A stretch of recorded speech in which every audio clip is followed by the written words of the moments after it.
ప్రియమైన దేవుని బిడ్డలారా, ఈ మధ్య కాలంలో కొంతమంది త్రిత్వవాదులు హెబ్రీయులకు రాసిన పత్రిక 1వ అధ్యాయంలో నుండి యేసుక్రీస్తు ప్రభువారిని యెహోవా దేవుని కుమారునిగా చూపించడం జరుగుతుంది. అంటే యేసు ప్రభువారు దైవత్వంలో ఉండి పంపబడిన ఒక వ్యక్తే గాని ఆయన దేవుడు కాదని వీరు చెప్పడం జరుగుతుంది. అయితే వీరు చెప్పుచున్నది ఎంతవరకు వాక్యానుసారమో కాదో మనం తెలుసుకుందాం. మనం ఈ విషయం తెలుసుకోవాలంటే ముందుగా హెబ్రీయులకు రాసిన పత్రిక 1వ అధ్యాయంలోని రాయబడిన విషయాల్ని మనం పరిశీలన చేయాలి. హెబ్రీయులకు రాసిన పత్రిక 1వ అధ్యాయం 2వ వచనంలోని మనం చూస్తూ ఉన్నప్పుడు అక్కడ ఈ విధంగా క్రీస్తుని గురించి రాయబడినట మనం చూస్తూ ఉంటాం.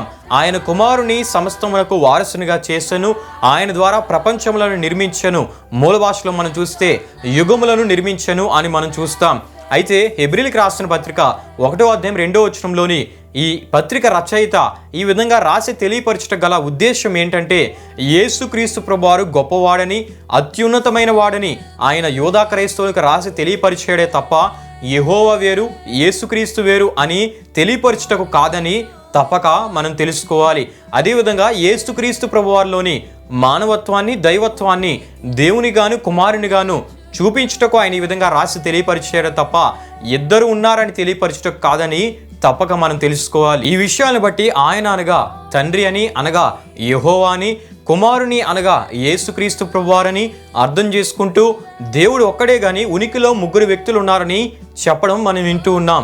అయితే వీరు చెప్పుచున్నట్లు ఇది నిజమైతే యెషయా ప్రవక్త ప్రవచనం అబద్ధం అవ్వాలి. యెషయా గ్రంథం 40వ అధ్యాయం 3వ వచనం దాని నెరవేర్పు మత్తయి సువార్త 3వ అధ్యాయం 3వ వచనంలోనిది యెహోవాకు అని పాత నిబంధనలో ప్రవచింపబడగా క్రొత్త నిబంధనలో ప్రభువుకు అని మనం చూస్తూ ఉంటాం. అంటే యెహోవాయే యేసుక్రీస్తు, దేవుడు ఒక్కడే అనే అద్భుత సత్యం మనకు తెలియజేయబడుతుంది. అదేవిధంగా యెషయా గ్రంథం 9వ అధ్యాయం 6వ వచనంలో మనం చూస్తే ప్రభువును గూర్చి నిత్యుడగు తండ్రి అని ప్రవచించటను మనం చూస్తూ ఉంటాం.